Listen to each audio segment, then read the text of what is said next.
గత వైసీపీ ప్రభుత్వంలో వైసీపీ అక్రమాలు కప్పిపుచ్చుకునేందుకే కూటమి ప్రభుత్వ నాయకులపై అసత్య ప్రచారాలు చేస్తున్నారని ఒంగోలు గుంటూరు రోడ్లోని టీడీపీ కార్యాలయంలో ఏఎంసీ మాజీ chairman Kamepalli Srinivasa Rao, Ongole city party అధ్యక్షుడు Bandaru Madan, general secretary Boddapati Venkat, party జిల్లా ఉపాధ్యక్షుడు కొట్టారి నాగేశ్వరరావు అన్నారు. గత వైసీపీ ప్రభుత్వంలో ఒంగోలు పట్టణంలో భూ అక్రమాలు పాల్పడి దొంగ పట్టాలు సృష్టించి ఆ బురద ఇప్పుడు టీడీపీ నాయకులు ఏఎంసీ మాజీ చైర్మన్ కామెపల్లి శ్రీనివాసరావు, ఒంగోలు శాసనసభ్యుడు దామచర్ల జనార్దన్ మీద వేయడం ఎంతవరకు సబబని, మీరు ఏమైనా వాళ్లకు న్యాయం చేయాలనుకుంటే గత వైసీపీ ప్రభుత్వంలో భూములు కోల్పోయిన చాలామంది బాధితులు ఎమ్మెల్యే దామచర్ల జనార్దన్ గారి దగ్గరకు వస్తున్నారని, వారికి న్యాయం చేయండి అని ప్రస్తుతం వైసీపీ ఒంగోలు ఇన్ఛార్జి ఉన్న నాయకులు స్థలాన్ని కప్పా చేశారని, అన్ని అక్రమాలు మీరిసేసి టీడీపీ నాయకుల మీద వేయడం, డైవర్షన్ పాలిటిక్స్ చేయడం మీకే కుదిరిందని అన్నారు.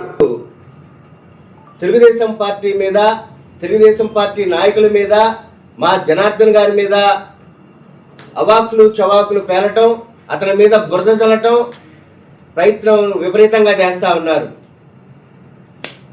అసలు అక్కడ ఉన్న సమస్య, అక్కడ 2009లో అక్కడ ఉన్నటువంటి చాలామంది దొంగ పట్టాలని క్రియేట్ చేసుకొని కాంగ్రెస్ గవర్నమెంట్లో అక్కడ గవర్నమెంట్ స్థలాలని కబ్జా చేయడం జరిగింది. అంతేకాకుండా దానిలో 2012 దాకా ఆక్యుపై చేశారు. తర్వాత మరలా దాన్ని 2019లో మళ్ళీ వైసీపీ గవర్నమెంట్ వచ్చిన తర్వాత మళ్ళీ ఆ స్థలాల్లోకి పోయి ఇల్లు కట్టించుకోవడం ఆ విధంగా జరిగింది. దీనికి అంతా కారణం ఎవరు? అప్పటి పాలకులైనటువంటి వైసీపీ నాయకులు ఎంకరేజ్ చేసి వాళ్ళని దొంగ పట్టాలు క్రియేట్ చేసి అక్కడ ఉన్నటువంటి జనాల్ని మభ్యపెట్టి వాళ్ళని మోసం చేసి అందరి దగ్గర డబ్బులు వసూలు చేసిన సంగతి మన అందరికీ తెలిసిన విషయమే. అసలు విషయాన్ని తీసేసి ఈరోజు అక్కడ లబ్ధిదారులు ఉన్నారు, ఆడ సొంత వాళ్ళ ఉన్నటువంటి హక్కుదారులు ఉన్నారు. ఎంఆర్ఓ గారు కానీ ఆర్డీఓ గారు కానీ వీళ్ళన్నీ దొంగ పట్టాలు, ఇవి చల్లవు అని చెప్పి అంత క్లియర్గా ఇచ్చిన తర్వాత కూడా మీరు దీన్ని రాజకీయంగా చేసి ఇప్పుడున్న రూలింగ్ గవర్నమెంట్ తెలుగుదేశం పార్టీ మీద బురద చల్లాలనుకుంటే అది కరెక్ట్ కాదని వైసీపీ నాయకులు తెలియజేస్తా ఉన్నాం. అంతేకాకుండా ఇప్పుడు కూడా రోజుకి 10 మంది 2019 నుంచి 24 వరకు అలా ఎంతో మంది స్థలాలు కబ్జాలు చేసుకొని రోజు దామచర్ల జనార్దన్ గారి దగ్గరికి రోజుకి 10 మంది దాకా తిరుగుతూ ఉన్నారు. హక్కుదారుడు ఒకరై ఉంటారు, ఆక్రమించుకొని ఇంకొకరు ఉంటాడు. ఈ విధంగా ప్రజల్ని అందరినీ ఇబ్బంది పెట్టిన ప్రభుత్వం వైసీపీ ప్రభుత్వం. మీరు చేసిన పాపాలని మాకు కడగటమే సరిపోతా ఉంది. ఎంతోమంది నిర్వాసితులు హక్కుదారులు చూడండి, వాళ్ళు కూడా వచ్చున్నారు. అక్కడ అసలు విషయం తెలుసుకోకుండా అప్పటికి దామచర్ల జనార్దన్ గారు అక్కడ ఉన్నటువంటి వైసీపీ గవర్నమెంట్ మోసం చేసినా వాళ్ళందరికి కూడా మనం మళ్ళీ పట్టాలు ఇద్దాం, వాళ్ళందరికీ పట్టాలు ఇచ్చి ఇల్లు కట్టిస్తాం అని హామీ ఇవ్వడం జరిగింది. అంటే మీరు వాళ్ళందరినీ మోసం చేసినా మీ బురదను కూడా మేమే కడుగుతున్నాం. ఆ విధంగా దామచర్ల జనార్దన్ గారు 24 గంటలు కష్టపడి అన్ని రకాల వ్యవస్థల్ని గాడిని పెట్టుకుంటా పోతా ఉంటే ఈరోజు మీరు మీ బురదను మా మీద చల్లాలని చూడటం కరెక్ట్ కాదని కటారి శంకర్ గారికి కూడా తెలియజేస్తున్నాం. ప్రతి ఒక్కటి ఆధారం ఉంది. మీరు ఇప్పుడు కామెపల్లి శ్రీనివాసరావు గారు మొత్తం చెప్తారు. ప్రతి విషయానికి ఆధారం ఉండే మాట్లాడతాం. ఊరక మీరు వేగ్గా బురద చల్లాలంటే అది కరెక్ట్ కాదని తెలియజేస్తున్నాం. మీరు 2019 నుంచి 24 వరకు ఏమేమి చేశారో, ఎన్ని కబ్జాలు చేశారో, ఎంతమంది ఉసురు తీసుకున్నారో మొత్తం కూడా దామచల జనార్దన్ చిట్టాలు తీస్తా అనే ఉన్నాడు, ఇంకా తీయబోతాడు. ఒక్కొక్కటి వ్యవహారం కూడా తెలిసిద్దని ఈ తెలియజేస్తా ఉన్నాను. నా నమస్కారాలు తెలియజేస్తూ ఉన్నాను. మాది ముక్తినూతలపాడు గ్రామం. ఈ గత 15-20 రోజుల నుంచి ఒంగోలు నగరంలో క్యాన్సర్ హాస్పిటల్ వెనుక ముక్తినూతలపాడు గ్రామంలోని 186 సర్వే నెంబర్కి సంబంధించి అనేక కథనాలు మీడియాలో రావటం జరుగుతూ ఉంది. ఈ క్రమంలో ఇటీవల 2 రోజుల క్రితం వైఎస్ఆర్ పార్టీ నాయకులు ఆ ప్రాంతాన్ని సందర్శించి అక్కడ ప్రజలతో మాట్లాడి వాళ్ళు కొన్ని మీడియా ముఖంగా కొన్ని మాటలు చెప్పడం జరిగింది. వాళ్ళు కొన్ని విమర్శలు కూడా ఈ ప్రభుత్వం మీద, తెలుగుదేశం పార్టీ మీద, దామచల జనార్దన్ రావు గారు పట్టించుకోలేదని, ఇక్కడ ఏదో కబ్జా జరిగిందని, దీని వెనుక ఏఎంసీ చైర్మన్ మాజీ కావేపల్లి శ్రీనివాసరావు లాంటి వాళ్ళు వీళ్ళందరూ కొంతమంది ఉన్నారని చెప్పి, తర్వాత కోట్లాది రూపాయల లావాదేవీలు జరిగినాయి అని చెప్పి, అట్లాగే ప్రైవేట్ భూములు అయితే మేము ఇవ్వమని చెప్పము మేము, అట్లాగే తెలుగుదేశం నాయకులు కబ్జా చేసేందుకు కుయుక్తులు పన్నుతున్నారని, తెలుగుదేశం పార్టీ స్పందించకపోవటం అన్యాయంగా ఉందని, గతంలో ఎమ్మెల్యే కరెంట్ ఇవ్వాలనుకుంటే అప్పుడు కార్పొరేటర్ ఆపాడని ఎమ్మెల్యే గారిని అడుగుతున్నాం. ఎమ్మెల్యే గారు దీన్ని పట్టించుకోవటం లేదని చెప్పి మొన్న ఆరోపణలు చేయటం జరిగింది. ఇది ముక్తినూతలపాడు 186 సర్వే నెంబర్ అనేది మొట్టమొదటిగా ఇది ఆర్ఎస్ఆర్ కాపీ. 186 నెంబర్ అనేది అంటే ఈనాములు అనే భూములకు సంబంధించిన క్లాసిఫికేషన్లో రైతువారి ఈనాములు ఉంటాయి, సర్వీస్ ఈనాములు ఉంటాయి, దేవుడికి సంబంధించిన ఉంటాయి, ఇవన్నీ ఉంటాయి. రైతువారి ఈనాములు అంటే 1907 ఆర్ఎస్ఆర్ తయారైనప్పటికే ఆ రోజుకి ఈ రైతులు ఈ భూమి మీద ఉన్నట్టుగా ఆ రోజు ఆర్ఎస్ఆర్లో 186 సర్వే నెంబర్ ఉన్న 12 ఎకరాల 60 సెంట్లు, దానికి సంబంధించి ముక్తినూతలపాడు జగన్నాథం, వెంకటరామయ్య, మరో 24 మంది రైతులు 1907 ఆర్ఎస్ఆర్ తయారు చేసే నాటికే వాళ్ళు ఉన్నారని చెప్పి కూడా మీ అందరికీ తెలియజేస్తున్నారు. ఇది పూర్తిగా. అట్లాగే దీని తర్వాత 1979-80లో అక్కడ ఒక ఇరిగేషన్ వాళ్ళు ల్యాండ్ ఎక్విజిషన్ చేసి అక్కడ వాగు దువ్వటం కోసం ల్యాండ్ ఎక్విజిషన్ చేసినప్పుడు దాన్ని సబ్ డివిజన్ చేశారు. ఆ క్రమంలో 186/1, 2, 3, 4, 5గా సబ్ డివిజన్లు అయింది. అందులో /2 అనేది 4 ఎకరాల 47 సెంట్లు. దీనికి సంబంధించి 4 ఎకరాల 47 సెంట్లు ల్యాండ్ ఎక్విజిషన్ చేసి దాన్ని ఇప్పుడున్న క్యాన్సర్ హాస్పిటల్ ఉన్న వాగుని తవ్వటం జరిగింది.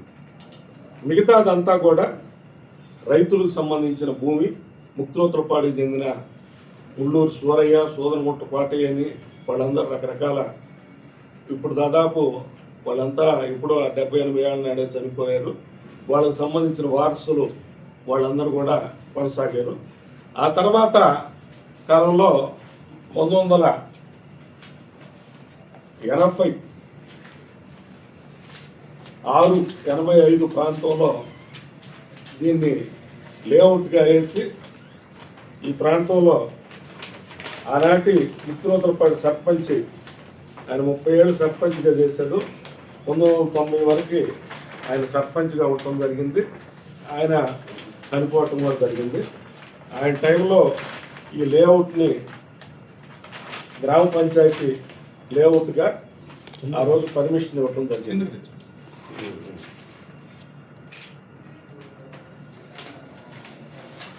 ఈ తర్వాత 1986 నుంచి అక్కడ అవన్నీ కూడా పట్టాలుగా వేసి అమ్ముకోవటం జరిగింది. ఇది ఒక రైతు ఈయనది సంబంధించి 1989లో ఇది పట్టాగా కొనటం జరిగింది. ఆ లేఅవుట్లోని ఒక ప్లాట్ని ఈ విధంగా 1989లో కొనటం జరిగింది. అయితే తర్వాత క్రమంలో మన 2019 ప్రభుత్వం మారిన తర్వాత ఆ ప్రాంతంలో కొంతమంది కబ్జాకి ప్రయత్నించడం, ఒక 3-4 ప్లాట్లను ఆక్రమించుకుంటే వాళ్ళు దాన్ని ప్రతిఘటించడం, వాళ్ళ మీద కేసులు పెట్టడం అట్లా జరిగింది. తర్వాత కోవిడ్ రావటం 20 తర్వాత దాదాపు 30 మంది ఓనర్లు వాళ్ళకి సంబంధించిన ప్లాట్లని ఆక్రమించుకోవటం జరిగింది. అయితే అప్పుడు దీని పక్కనే ఇప్పటి వైఎస్ఆర్ పార్టీ నియోజకవర్గం ఇన్ఛార్జ్ అయిన చుండూరు రవిబాబు కూడా మా ఊరోళ్ళ దగ్గరనే కొంత పొలం ఉంటే ఆయన పొలాన్ని కూడా కబ్జా చేయటం జరిగింది. ఆయన కూడా సిట్టికి రిపోర్ట్ ఇచ్చి ఆయన ఆస్తిని కాపాడుకోవటం, ఇప్పుడు ఇన్ఛార్జ్ చుండూరు రవి గారి కొన్న భూమిని కూడా ఆక్రమించడం జరిగింది. దాని పక్కనే అందులో ఉన్నవాళ్ళు కూడా ఈ సిట్ కేసులో వీళ్ళు కూడా కేసు పెడితే సిట్టు కేసు దర్యాప్తు చేసి వాళ్ళ రిమాండ్కి పంపడం కూడా జరిగింది. దాని తర్వాత దీనికి సంబంధించి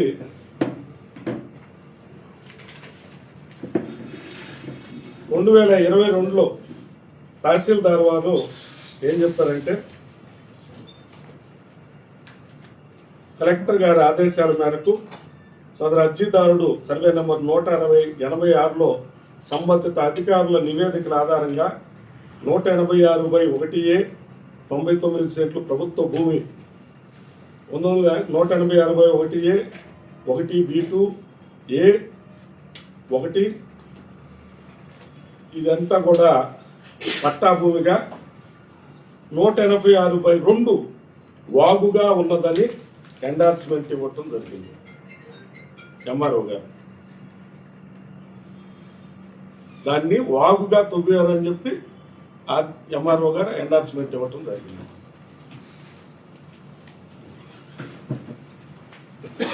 తర్వాత అసలు ఈ పట్టాలు ఫేక్ పట్టాలు అనే దానికి 2012వ సంవత్సరంలో ప్రభుత్వం ఆర్డర్ ఇచ్చింది. మండల రెవెన్యూ ఆఫీసర్ అనే పేరుని తహసీల్దార్గా మార్చడానికి మండల రెవెన్యూ ఆఫీసర్ అనే పేరుని 2012వ సంవత్సరంలో తహసీల్దార్గా మార్చిన జీవో, ప్రభుత్వ జీవో. అయితే 12లో తహసీల్దార్ వస్తే 9వ సంవత్సరంలోనే అప్పటి ఎంఆర్ఓ సంతకాలతో ఫోర్జరీ చేసి 2009 సంవత్సరం అప్పటి ఎంఆర్ఓ చిరంజీవి పేరుతోటి అతని పేరేంటే తెలుసుగా అక్రమంగా ఇవన్నీ పట్టాలు తయారు చేసి వీటిని తీసుకొని వచ్చి వాళ్ళంతా కూడా 40 ఏళ్ళ నాడు అప్పుడు 30-35 ఏళ్ళ వయసులో ఉద్యోగాలు చేస్తాను, చిన్న చిన్న పనులు చేసుకుని కొనుక్కున్నాడు. ఇప్పుడు 70-80 ఏళ్ళ ముసలివాళ్ళ మీదకి తీసుకొని వచ్చి వాళ్ళని అక్రమంగా వీళ్ళ పట్టాలన్నీ కూడా కబ్జా చేయటం జరిగింది. అయితే దీనికి సంబంధించిన ఇవన్నీ కూడా ఫేక్ పట్టాలని చెప్పి వాళ్ళ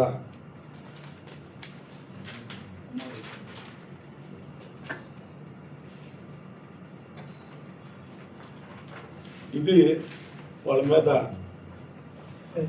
ఎఫ్ఐఆర్ కాపీ, వాళ్ళ మీద సిట్లో వేసిన కేసు తాలూకు ఎఫ్ఐఆర్ కాపీ. తర్వాత సర్వే నెంబర్లతో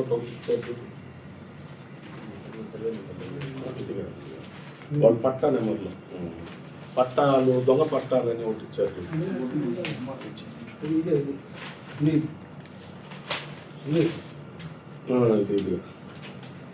ఇందు మండల సర్వేయర్ ఒంగోలు వారు ముక్తనోల్పాడు సర్వే నెంబర్ 2024లో కూడా ఇచ్చారు. విచారించగా ఆ భూమిలో ఒక అర్జీదారుడు 18వ ప్లాట్ అతను అర్జీ పెట్టుకుంటే తనిఖీ చేయగా అర్జీదారు ప్లాట్తో పాటుగా సుమారు 30 ప్లాట్ల నందు కొనుగోలుదారులు కాకుండా ఇతరులు అక్రమంగా రేకుల షెడ్లు వేసుకుని ఉన్నారని వారిని విచారించగా వారు కూడా తమకు డీకే పట్టాలు ఇచ్చారని తెలిపారు. తదుపరి ఈ కార్యాలయ రికార్డు పరిశీలించగా వారు సమర్పించిన డీకే పట్టా నెంబర్ 208/1415, 193/1418, 196/1418 ఈ విధంగా ఇట్లా ఇవన్నీ ఇప్పుడు నేను చూపించిన దొంగ పట్టాలన్నీ కూడా రాస్తూ ఈ కార్యాలయం నుండి జారీ కాలేదని తెలిసినది. కావున భూ ఆక్రమణ జరిగినదని నిర్ధారించడం అయింది.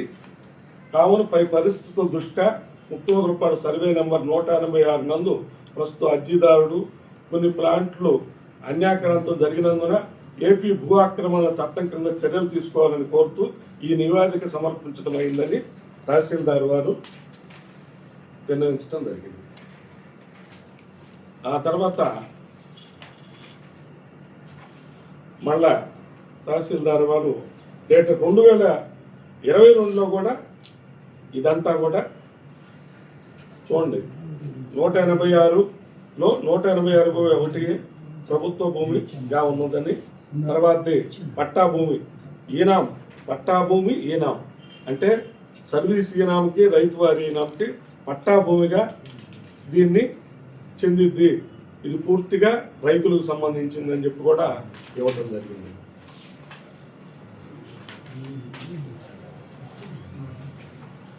మొన్న కూడా మళ్ళా తహసీల్దార్ వారు 2024లో కూడా ఇవ్వటం జరిగింది.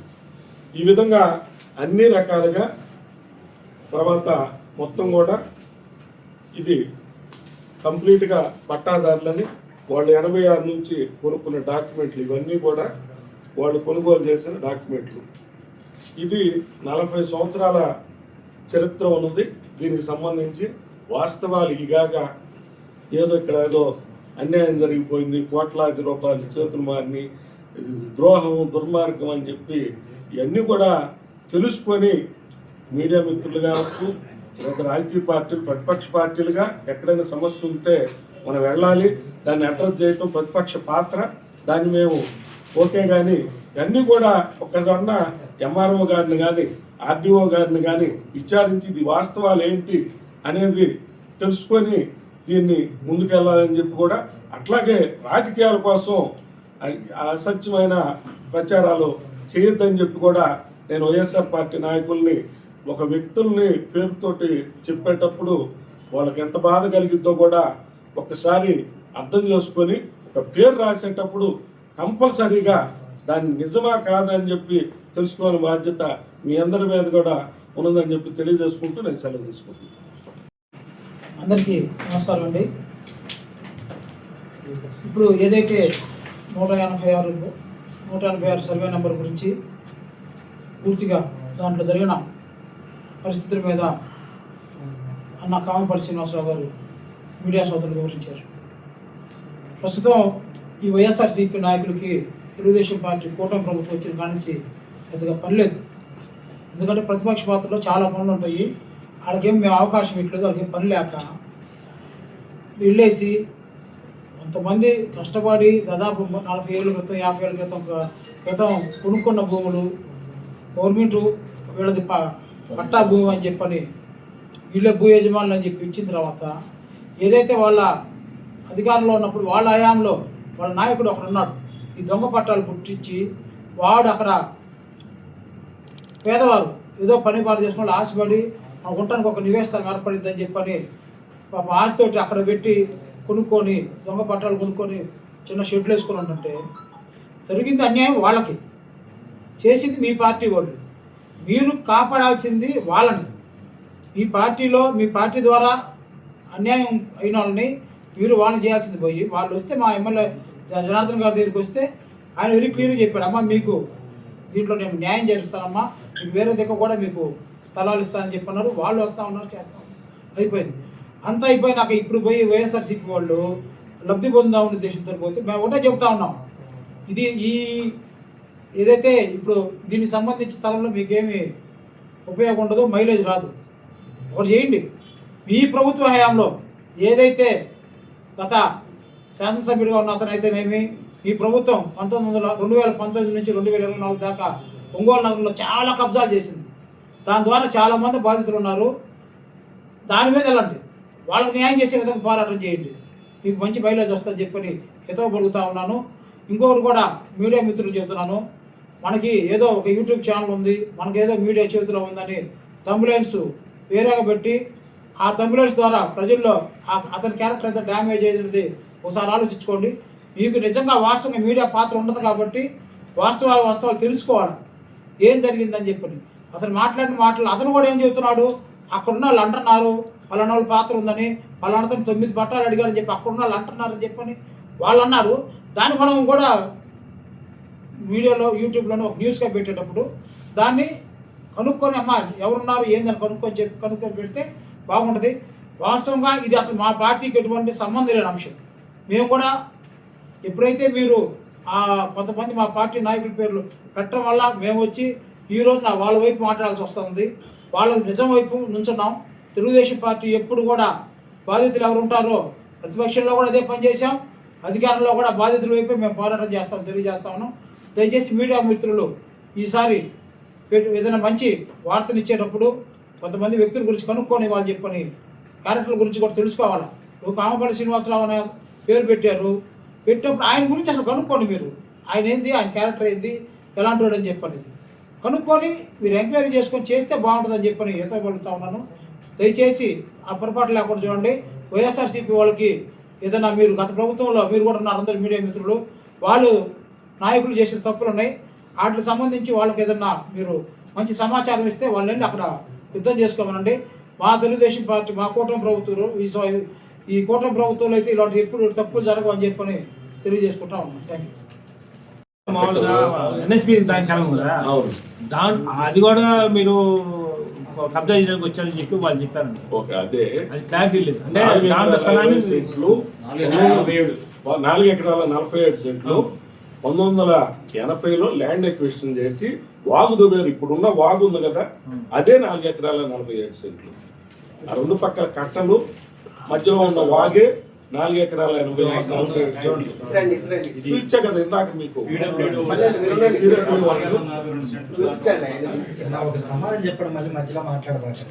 4 ఎకరాల 47 సెంట్లు అదే భూమి. తర్వాత ఈ బాధితులకు కూడా మా దగ్గరికి ఎమ్మెల్యే గారి దగ్గరికి వస్తే మమ్మల్ని పంపించారు, దాని మీద విచారణ జరపమని. జరిపినప్పుడు మేము ఇవన్నీ కాగితాలన్నీ కూడా సేకరించి, మీకు దీంట్లో హక్కు రాదు, మిమ్మల్ని ఎవరో మోసం చేశారు, మీకు అన్యాయంగా ఈ 10,000 20,000 ఎంతో డబ్బులు తీసుకుని అమ్మారమ్మా, వీటికి మీకు రాదు, మీరు అర్హులైన వాళ్ళందరికి కూడా ఎమ్మెల్యే గారి ద్వారా మేము రాబోయే రోజుల్లో పట్టాలు ఇప్పిస్తామని చెప్పి కూడా మేము ప్రామిస్ చేయడం జరిగింది. ఎమ్మెల్యే గారు కూడా మీకు పట్టాలు ఇప్పించి ఇల్లు కూడా కట్టిస్తామని చెప్పడం జరిగింది. తర్వాత వాళ్ళు అక్రమంగా ప్రవేశించారు, వీళ్ళు అక్రమంగా సక్రమంగానో, ఇప్పుడు వాళ్ళది ప్రైవేట్ ఆస్తిని కాపాడుకోవటం అనేది వాళ్ళకి మధ్య జరిగిన విషయం. ఇది తెలుగుదేశం పార్టీకి ఎమ్మెల్యే గారికి కానీ తెలుగుదేశం పార్టీ నాయకులకు కానీ ఏమైనా సంబంధం ఉందా? పట్టాలు ఇచ్చారో ఇవ్వలేదు అసలు పట్టాలు ఇవ్వలేదు కదా. అసలు కాదమ్మా, దొంగ పట్టాలుగా నిర్ధారించారు, ఎక్కడా ఇవ్వలేదు. వీళ్ళు ఫేక్ పట్టాలతోటి అక్రమంగా కొంతమంది తయారు చేయించి తెలియని అమాయకుల్ని, పేద ప్రజల్ని 50,000కో 1,00,000కో 10,000కో 20,000కో అమ్మిచ్చి వాళ్ళని అన్యాయం చేశారు. ఈ మధ్యలో ఆల్రెడీ సపోర్ట్ చేస్తారు కదా, పట్టాలు ఇచ్చారు పేదలకు ఇవ్వాలని అంటున్నారు కదా. ఇప్పుడు నేను చూపించా కదమ్మా ఫేక్ పట్టాలని చదివేనా? అంటే వాళ్ళ ఎంఆర్ఓ అంటారు కదా, రోజు ఒకరు పోతున్నారు అక్కడికి.